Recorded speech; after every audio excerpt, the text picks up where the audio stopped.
Tonight, we're on the move with K for Kinetic. Let's meet Motormouth Danny Baker. Thank you. Speed Freak Marcus Brigstocke. Go-Go Girl Joe Brand. And Poetry in Motion Alan Davies. And let's hear your beats, bruvs. Danny goes... Today. Marcus goes. Joe goes. And Alan goes.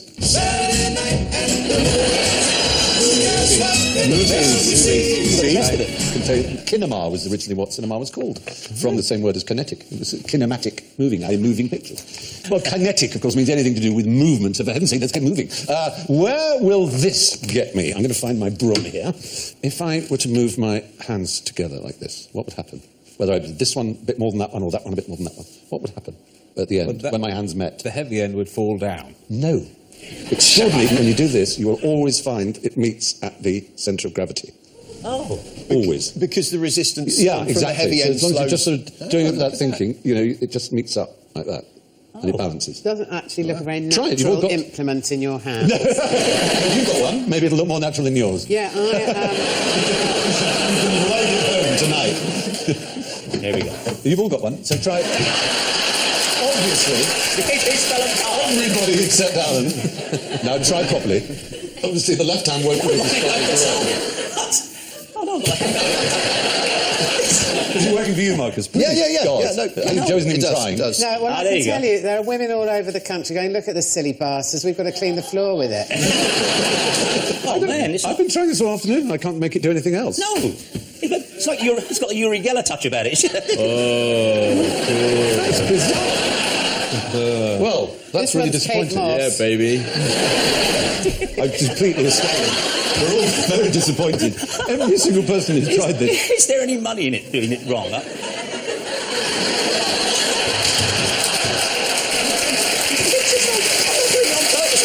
Close your eyes. There, that's good. You found the centre of gravity perfectly, though. The thing is, you're tilting it, Danny. No, I promise you I'm trying to tilt it. That's working perfectly. Physical comedy so early in the show. I know, can't believe it. Last time. It's level, yes? Yeah. Level. It's going, I can feel it's going.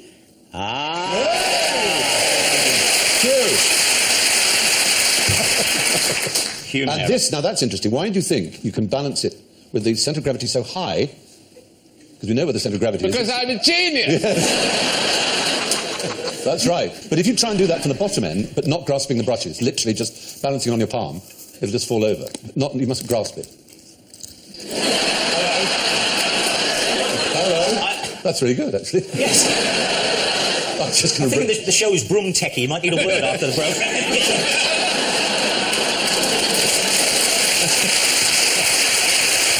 Well, thank you very much, my science elves, for all your moments of inertia and your centres of mass. This game's brilliant because you don't need to be clever. It just needs a variety of room-related tricks. Well, centre of gravity is the issue there, isn't it? Yeah. Discovered by Archimedes, supposedly. Did anyone hear him speak, Archimedes? Would it just not... It did sound as if it was coming through dense undergrowth. There's a man in the bushes. No, it's me. Behind you, there's a man in the bush. No, it's me speaking. Anyway, listen, the idea is that you will always find the centre of gravity of a broom as you zoom your hands together. Try it at home. Jesus, God. So, now, here's a tricky bit of maths for you on a centre of gravity related theme. I'm 6'4.5 feet tall and weigh... Oh, Christ. I thought I had every copy of that collected. attack of the 50-foot Stephen. Anyway, yes, nice. I am 6 foot 4.5 inches tall, and I weigh a little bit over 14 stone, between 14 stone and something more than 14 stone. So, how much would I weigh if I was 44,000 miles tall? Keeping the same ratios and proportions. Yeah. How much would I weigh? Oh. Well, there'd come a point where the top part of your extraordinary body would no longer be affected by Earth's gravity, so you'd weigh a bit less than one might expect, but still a fair amount, I would think. No, I'd actually be weightless, because my centre of gravity would be outside. Would be beyond the halfway Yeah, point. would be in orbit. How long would your penis be? It would depend. Strikingly. Grand Canyon would have to worry. Like the Isle of Skye, wouldn't it? You could change the tides. I mean, if you were weightless but lying across the top, then the penis could be affected by gravity whilst you weren't. We've just done the calculations, and my penis would be 3,384 miles long. Thank you. If we do the division again, we can figure out really how big it is. But also, it would... Too much information, I think. It would be poking out of your dress as well. You'd have to have a ball gown. Literally. There was I think we talked about this before, Alan. There was a proposal made in the 19th century to build a tower that went out into space as a way of getting out there, which seems ridiculous, in fact, but it would use the same principle. If it was anchored to the ground and then went up high enough, its centre of gravity would be in orbit, and so it would be sort of weightless, but absolutely rigid and stable. But here's the thing while we're in space. This made me space out about a year ago when I realised that nobody knows which way this planet is up. That's right. Australians, you can buy an Australia globes with Australia on the top. Because we don't know up and down. We don't know what way. If a UFO approaches, there's no particular reason why it should approach with the North Pole at the top. I think, though, if they came all this way, they'd be fairly unlikely to go to Australia.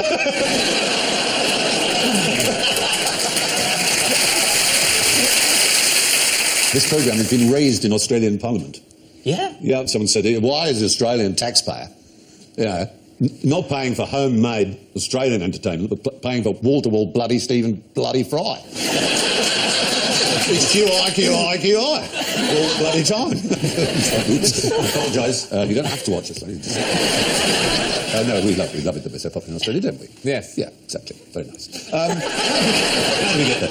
I'm talking to an astronaut, believe it or not, about 2 months ago. A British astronaut. He's been up 3 times into the station. A very expensive phone call, that. It was Mike Coles, is it? Yeah, and I mean, it makes... Yeah, what a life. And he's been up 3 times. And he said the most important thing is, he said, because they're doing repairs on the outside of the craft, and they have to keep listening just for one message. There's no talking backwards and forwards, because they have to say, gentlemen, 2 minutes to sun up, because there's about 8 different sun-ups as they go around. And he said it's like a nuclear explosion.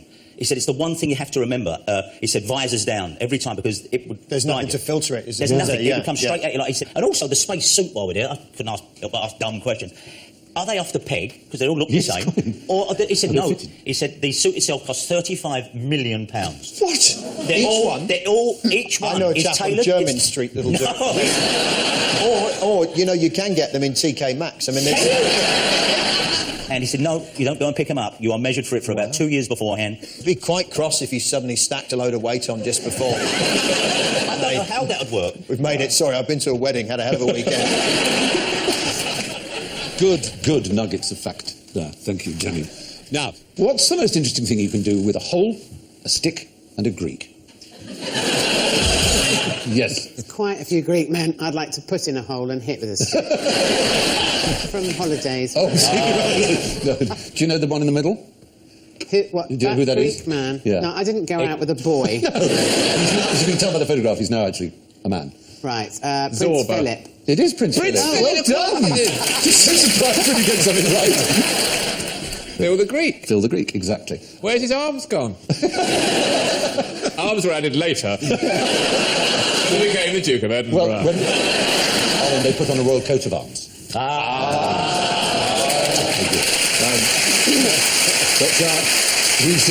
He's 9 years old there. He's going, I hate this headscarf, I hate it.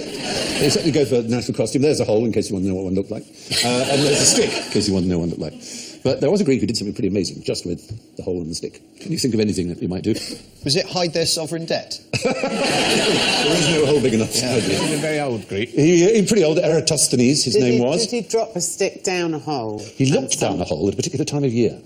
Was it at Christmas? Exact opposite. Christmas is the winter solstice. Right. Summer solstice. Okay, if you looked at the bottom of the well at exactly noon on a solstice, he saw no shadows whatsoever. Oh, there you go.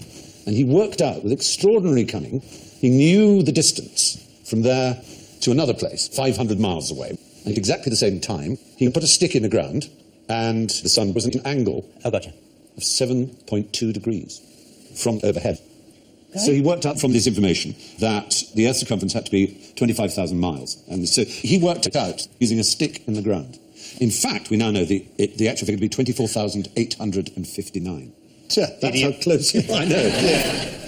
And so he's a margin of error of less than 1% with no technology other than a stick. I think that's pretty astonishing. Yeah. Eratosthenes was the librarian of the great Library of Alexandria, which is considered the greatest repository of knowledge in the ancient world. And he was a musician, an astronomer, a poet. He invented the term geography, mathematician, obviously. He was known as Beta because he was the second best at every discipline in the world that was known at the time, which is pretty astonishing. That is. He was a great man. And his dates were around about the 200-ish BC. Anyway, that was the great Eratosthenes who measured the Earth with a stick. What would happen if the Earth suddenly stopped spinning? We'd all fly off it. Marcus. We wouldn't fall off, no. Oh, there would be numerous consequences. There Steve. would. Name a consequence. Well, half of the world would be plunged into eternal darkness. That's a very good point. And they would all leave and come and join the light side. Or would some of them go to the dark side? It would change the very nature of human life on the planet, from the dark to the light people. What about the animals? All the ones who like the dark, they'd have to get to the dark side. All the moths would have to go The over. moths would have to go that way. The butterflies would have to go that way. The moles would be really confused. What about on daybreak, when they start broadcasting? How do they know when to start daybreak? The weather would be substantially changed. I should imagine the weather would be enormously floods, big floods, and the seas would come to an enormous tsunami Famine, and earthquakes. pestilence. Yes, exactly. As moans will be heard over the face of the deep. And your mobile wouldn't work. If you'd only be able to grow food on half of the world, the other half would have to come to the light side for food. They could have mushrooms and rhubarb. They would only be able to have fungi. I'd live on that side. And what time would the four horsemen of the apocalypse turn up? Yes, the sound of the last trumpet. Do you think they'd book an appointment, the four horsemen? Yeah, we will be round. You'll have to be in between 8 and 7. He's at the lights. Well, the point is the Earth spins at about 1,000 miles an hour at the equator. It's slower at the poles, obviously. I remember my father explaining to me how the edges of a record were going faster than the bits in the middle. I said, that's not possible. How could that be? He said, well, how could it not be? Yeah, You know? like when you slam a door. Yeah. The end bit's going very, very fast. Yeah. The other bit that traps your finger on the inside. Yeah. Extremely slowly. Absolutely right. So if Two it stopped, children, would you, but one there. Less difference in the same time. would you fall over? You'd certainly fall over. The point is, the Earth spins at about 1,000 miles an hour, as I say, at the equator. It would have to be almost 17 times more than that to defeat the effect of gravity. We would just scrape along the ground at 1,000 miles an hour. And good to have shares in Savlon because we'd have... I reckon if I scraped along the ground at 1,000 miles an hour, I'd kill a load of old ladies. It wouldn't be pleasant, but what we couldn't do is have enough force to go over the atmosphere. If it slowed down over a number of years, we might not notice. Well, there is that. That would be very interesting. I started writing a book about exactly this, and then Was it called The Decade the Earth Stood Still? It was called The 25th Hour, and I was really thrilled with it as an idea. It was just the idea that some comet went past, the science was very fudged, and it slowed the rotation of the Earth, so we ended up with 25 hours. And to begin with, everyone knew what to do with their extra time, and then the banks got hold of it, and they went, no, we'll just make everyone work. But it turned out time available was sitting perfectly balanced against greed. And when you increased one, it all collapsed. Anyway, same thing got published by someone else for a record fee in the same month I came up with it. Oh, yeah. At least that's what my publisher told me. Very trustworthy chap. Well, there you are. Yeah, the fact is you wouldn't fly off, although it's a compelling image. You'd just scrape along the ground and probably bump into things. Now, what travels the wrong way along a motorway at 12 miles per hour? Yes, baby. There's an elderly man in a Morris Minor. No, it's one of those motorised wheelchairs. There you go, you were both going for the same thing. Well, no, this is an effect we might all have experienced on motorways, and a deeply unpleasant one and yet a perplexing one. There was a wonderful New Yorker cartoon where it showed a huge traffic jam and a man looking at a puzzled way at a sign that said, traffic jam clears inexplicably 3 miles ahead. Yeah.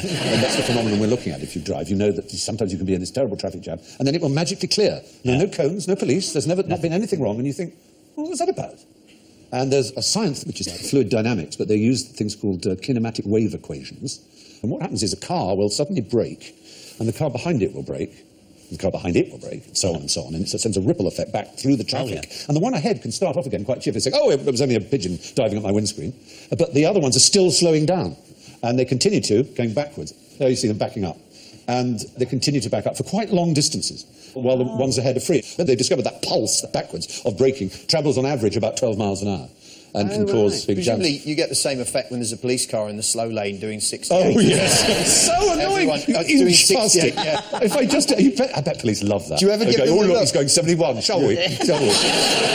But, of course, we know nothing of traffic jams in this country. Which country is the absolute heroic epicentre of the traffic jams, of all traffic jams? I would think India. No, it's China. China has epic traffic jams. They had one in 2010 that was over 80 miles long, and it moved on average less than a kilometre a day.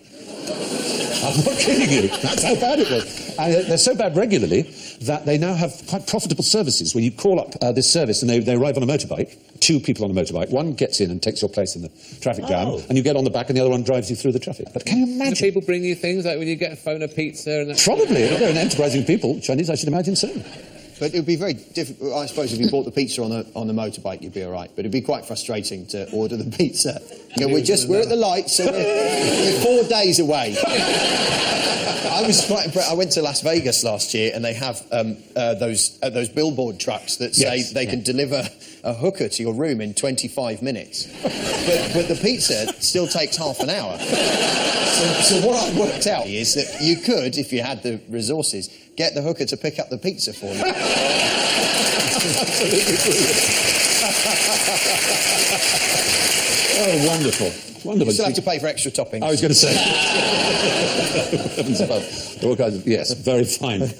They're called phantom traffic jams when they are waves that flow backwards at 12 miles an hour. So you're a mosquito, it starts raining heavily. What happens next? Umbrellas, they put umbrellas up. Love the idea. They fly in the back and go out. I love it. Well, the problem they face is that one raindrop is 50 times heavier than they are. So you'd imagine they're being knocked sideways by it. Good. But yes, and frankly, bloody riddance. But this is what happens. They just brush them aside. Oh. And sometimes they actually ride on them. We actually, annoyingly, don't have film of them riding on them. And then they leap off just before they hit the ground and burst. They're very sort of elegantly cope with them because they like wet weather. So I genuinely think that we have sleptwalked into being a mosquito nation. I don't remember mosquitoes. Gnats, yes, swarms of gnats. Mosquitoes was something you experienced abroad. But now they say there's only one thing guaranteed if you're having a barbecue to keep the mosquitoes away from the food. That's hang a big bag of blood over by the neighbour's house. You'll find they'll always go that way. But I don't remember mosquitoes being in this country, and I think the Daily Mail should look into it. Yes. You could obviously want to take the tube to stay nice and dry and avoid the problem of raindrops at all, but there is, in fact, a special subspecies of mosquito that lives only on the London Underground. Yeah, and it bites rats, dogs and people, and it's called Culex pipiens molestus. Oh, it's not that big, don't worry. Please. I promise you. Would you like a seat? Thanks very much. And they're always just 4 rats and I'm exhausted. So, if it's raining, is it best to run into the dry or to walk slowly into the dry in order to be less wet? I've just realised how much of my life I've spent when it rains trying to work this out. Going, if I run, am I running into more raindrops? Exactly. That's or the point. if I walk, so what's going to make me wetter? And by the time I've stopped and figured that out, I'm drenched. Yes. You run sideways. Ah, you're in a very narrow shape. You're absolutely on the money here, Alan. Really? Is that right? If you're thin. So there are many variables. Pull your tummy in. Yes, all being thought through by a man called... So fat people get wet. Fat people It's a good title for a book. It is. Fat people get wet. Isn't it a Randy Newman song? Fat people get wet. Professor Franco Bocci actually wrote a paper in the European Journal of Physics. It's a high-level physics. I love that journal. Yeah, it's one of the... I mean, obviously, it was so semi-jokey, but it covered all the points you've made. It recommends that if the rain is falling straight down or being blown towards you by the wind, you should run as fast as you can until you reach shelter. If the wind is behind you, you should try and match the speed of the wind. If the wind is from the side, fat people should run as fast as they can. Whereas very thin people might be better off walking. The math behind it is apparently fiendishly if it's complex. From the side, run as fast as you can. Yeah. It's pretty galling to be in that situation and see a mosquito surfing past. So, now then, do you remember when snails were faster? Yes. Good. Oh. You probably do. You probably do incrementally by such a small amount. The fact is, yeah. They're slowing down. Snails are slowing down. It's like that awful joke about the builder who turns around and stamps on a snail. Says, that bastard's been following me around all day. Yeah. About the bloke, Snow, who knocks on the door, and the bloke picks it up and he goes, throws it away, and then about 2 days later he hears bing bong, and he opens the door, and the snail goes, what? But they do. Apparently, if you throw them away, they do make their way back to where you flung them from. I'm sure I read that. I'm sure someone painted You're up. thinking of cats. Oh yes, yes. You're thinking grandparents. Grandparents. No, I'm sure. But you are right about snails. And of course, they're the easiest animals on Earth to mark, virtually, because of the shell. So some scientists from Chile took the common garden snail, and what they did on each one is they measured their metabolism by the amount of CO2 they emitted at rest. And then they released them into the wild, and then later they went out and found some dead ones and some still living ones. And they found that the size of the snails had no effect on their survival and thriving rates, but the metabolic rate did. So the lower the snail's metabolic rate, the greater the chance of survival. It seems that nature is selecting for snails with a slower metabolism, giving it more time to do that kind of thing. Yeah, look at it. No, that's lazy. That is lazy. It's all you want. Are they slowing down because they've taken up smoking? Is that why? No, that's a good point. I think it's evolutionary pressure is slowing them down, as it were, selecting them for I think I read somewhere that they were the first things we farmed. Do you know, I think that rings a bell. I have a feeling they were the first things we farmed because they're relatively easy to farm. I mean, it's a quiet day for a snail shepherd, I would think. But they found evidence from very, very early man that we Farmed them. That we farmed them. You're yeah, absolutely right. In fact, we covered this, didn't we? And do you remember Dim Memories? Oh, well, we did. That's what's happened with QI now. You'll have people like me coming and go, I'm sure I heard something. Can't think where the hell it was. So, if you want to catch a snail, there's no hurry. The longer you leave it, the slower it'll be going. Who are Europe's biggest swingers?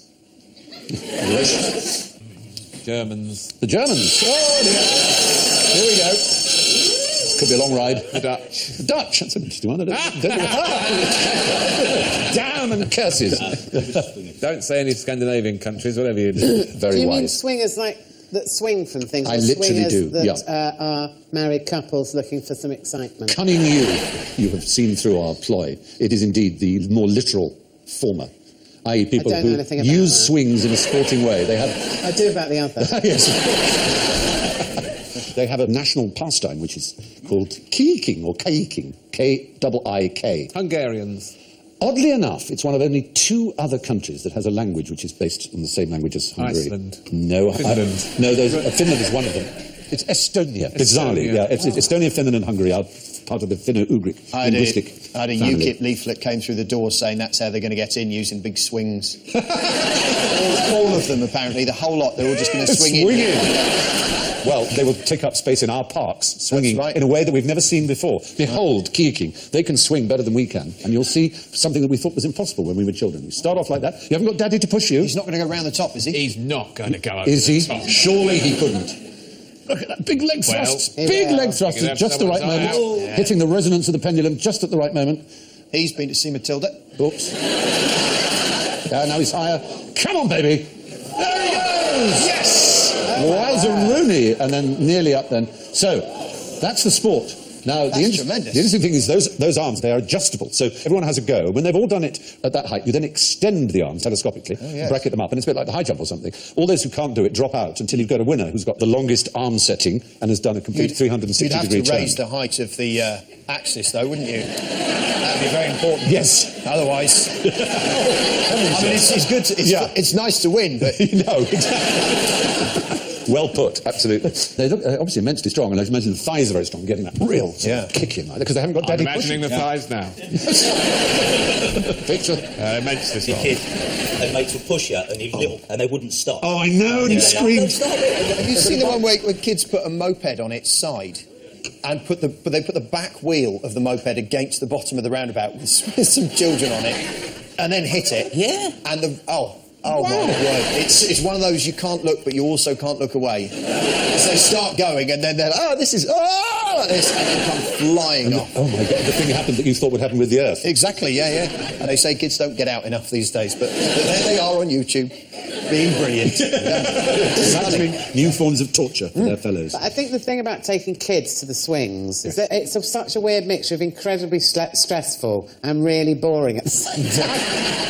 And they could break their neck, but most of the time they don't. And so you're just like standing there going, oh, God, I've been here half an hour, and it seems like, you know, a year. The other thing is if they fall over is the dog poo, you know, that if they transfer it to their eyes, they go blind. You must see sand pits anymore. It's sort of a sand pit. That was always full of turds and junkies' needles as well. Yeah, and dog poo was chalky white, wasn't it? Yes, pure. Which it no longer is. That's because of the ingredients in the dog food, yeah. Well, and the length of time it's left out. Yes. Because now people pick it up and put it in a bag and then put the bag back where the poo was anyway. Who's doing that? Who are they? Who are those people? Or hang it from a tree. My children believe that bagged poo grows on trees. Explain it. No wonder ash trees have surrendered. Yes. Oh, dear, oh dear. Most unfortunate. Anyway, the Estonians have taken swinging right over the top. Now, what happened to most of the people in Pompeii when Vesuvius erupted? Yes, Marcus. Well, they choked on the dust and gases, but they were sort of set in dust before anything else touched them. No. Most of them got away. Is the right answer, yes. Very good, yeah. A jolly, encouraging and patronising round of applause to you, young man. No, you're absolutely right, spot on. Estimates are about... Get all my patronising rounds of applause. Do you add them all together? Yes. It would probably tilt the Earth off its axis. Around 1,100 bodies were found at Pompeii, but at least 15,000 people, which is 83% of the population, escaped. But we know one person who did not escape, don't we, Alan? Who, out of his natural curiosity, sat down on a chair and tied a pillow to his head with a napkin and watched it and then suffocated. Yeah. And his name was your old friend? Pliny. Pliny! Hooray! You love Pliny. It's always Pliny. It's always Pliny. The elder, more, yes, not his, Pliny the elder. Not Pliny the younger. Certainly not Pliny the wise. Yes, but most of the ones you've seen of those bodies frozen, as it were, by the ash, actually had holes in them as their flesh corrupted within. And when they were discovered, it was deemed a neat idea to inject them with plaster of Paris. So almost all the ones you've seen are probably casts, or indeed casts of casts, because there are probably at least a dozen of those around the world in different museums. But they're perfect representation. Did you ever see it with the original cast? It was fabulous. Fabulous. Very good. Now then, what's the world's highest waterfall? Let's say it has the longest drop. Is it in South America? No. Not Angel Fall. Is it Angel? Oh no, I've soiled my clean sheet. What a tragedy. It is. Its drop is 11,500 feet. Angel Falls is only 3,212 feet. But you think, well, what is it called then? What's its name? The weird thing is it doesn't have a name. Oh. It's actually underwater. Underwater. Between Greenland and Iceland. Why does it count as a waterfall, though, because when there's it is, loads of water there anyway? Because it's a huge current of cold water dropping down, and it is a waterfall within water. in Iceland, all the other water's warm, isn't it? Yeah, well, it's well By warm, comparison, exactly. It's why the ice cap disappearing matters, because the ice cap is incredibly cold water, which is then very dense, and it drops very fast to the ocean bed, which draws warm water up straight past us. If that process stops, then instead of being 2 or 3 degrees warmer and having peach trees on our lawn, we will actually probably sink back into an ice age. You've been talking to David Attenborough. No, I've been there. I went with a research vessel. And one of the best things that happened on that trip, we reached the east coast of Greenland and went into a fjord.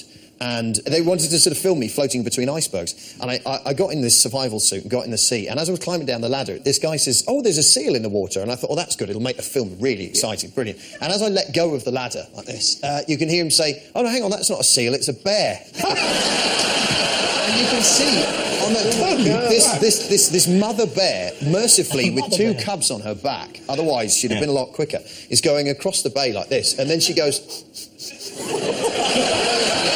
In my direction. Well, indeed, but that's. I must Brigstocke my larder. Exactly. That's why she was crossing what would have been a frozen fjord. She was looking for any ice on which she could hunt and feed those cubs. And then we watched her climb a mile or so up and down into the next fjord to find that one isn't frozen either. Oh, God, so yes, very very bleak and very beautiful and amazing. But this doesn't have a name, right? No, weirdly it doesn't. The QI waterfall. The QI waterfall. The Alan Davis. Waterfall. The Alan Davis Cascade. That'd be a good name, wouldn't it? Now you're talking. That's That's a haircut as well, isn't it? Very good. It's also a position. Dear. This... Can't do it anymore, I need support. The unnamed QI waterfall, it carries at least 175 million cubic feet of cold water per second. It's the equivalent of 2,000 Niagaras at peak flow. Whoa. Yeah. So, what's the world's biggest river? And where is it? Is it underwater? It's a nice thought. Amazon. Oh! Hang on. There you go. Nile. No, well, you just... No. When you say biggest, Yeah. what do you mean? Widest, longest? Carries the most water. Carries most water? You're going to be so angry. It's in the sky. They're called atmospheric rivers. Oh, no, we've got to say, sometimes on behalf of the audience, they hate this programme. I agree, and I'm really... This is hurting you far more than it hurts me. No, they're known as atmospheric rivers. They're vast ribbons of water vapour moving water around the world. They appear in different places, different times. Are they the 2,000 ones kilometres that long. are perfectly timed to coincide with bank holidays? Yes, that's exactly right. Yeah. They're the ones. 2,000 kilometres long and only a few kilometres wide. But although they cover less than 10% of the globe, 4 or 5 of them contain 90% of all the world's water vapour at one time. So the world's biggest rivers are in the sky. All right, I'm sorry about that. But seriously, name the world's biggest river that isn't in the sky. Go on, Al. An actual That river isn't in this the sky. No, that isn't in the sky. Yes, Is it one of but those still. ones that Alan's mentioned already? Do you think, maybe? No, there is a river under the Amazon called the Rio Hamza, and it is actually bigger than the Amazon itself. It's only discovered in 2011. The Rio Hamza. Exactly. Is it sort of hook shape? A very sad coincidence, I'm afraid. River hated by the tabloids. Hated by the tabloids. Yes, they collected data from 241 abandoned deep wells, and it runs 6,000 kilometres, like the Amazon above it, but is up to 4 times wider. And that's 200 to 400 kilometres wide. How far down is it? 4 kilometres beneath the Amazon itself. I mean, some people would say it's an aquifer, but it actually flows horizontally like a river. So and it is called Hio, which is river. Do things live in it? There's There must be always something, organisms. isn't there? No There's matter how crap a place is, Yeah. Attenborough always goes, even here. Something very stupid Something comes by. has built his house. It doesn't matter. The Muppet. You go anywhere. won't it? The organism Muppet. Yeah. A little light on his head. It's And true. here they are mating. It's absolutely true. So the biggest river that isn't in the sky is underground. So what's the world's biggest animal? Alan? Don't get me started. Oh, it's not. Maybe it's so. It's the blue whale. Is the right eye!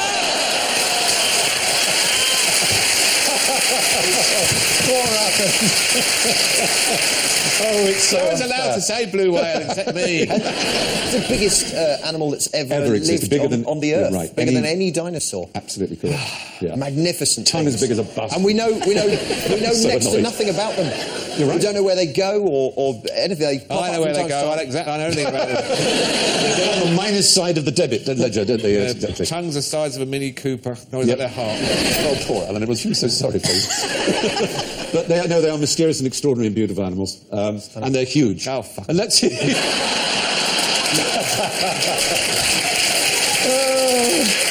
You tried. Hated me for years. You tried. It is, of course, the blue whale. Don't you listen to anything? Now we're going to end. How can you knock a building down with a feather?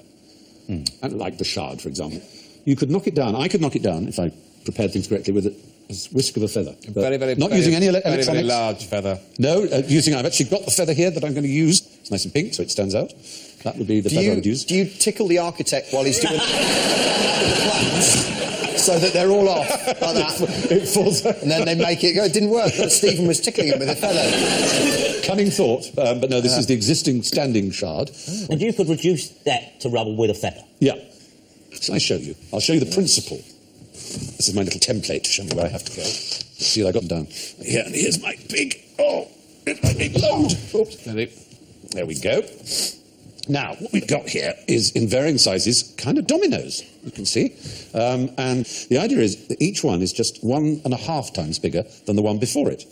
And it may seem like a very little amount, But what we're going to do is make a really loud bang with this. Is that meant to be like the Dominoes. shard? It's the domino effect. You would aim this at the shards, and you'd only need 24 of these. Each one just 1.5 times bigger than the one before it. That's the point. You'd only need 24, and the last one would utterly destroy it. It's the exponential increase of mass just by going 1.5 times bigger.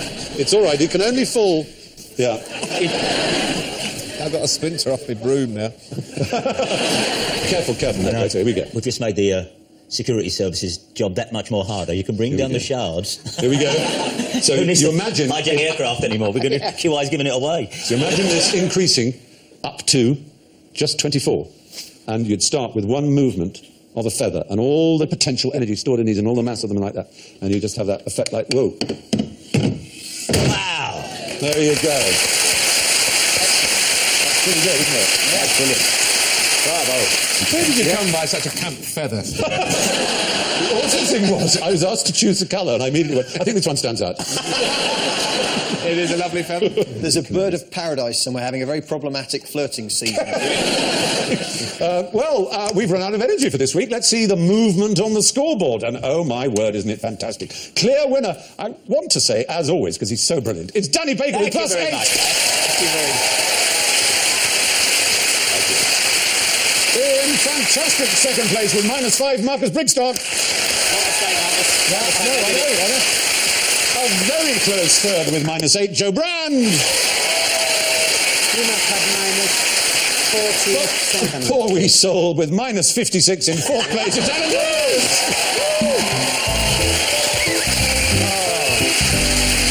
Well, my thanks to Marcus, Danny, Joe and Alan. And it's goodbye from me, and adore each other. Good night.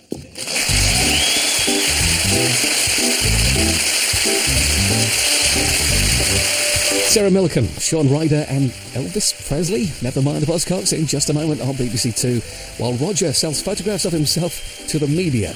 OK, it's American Dad over on BBC Three now.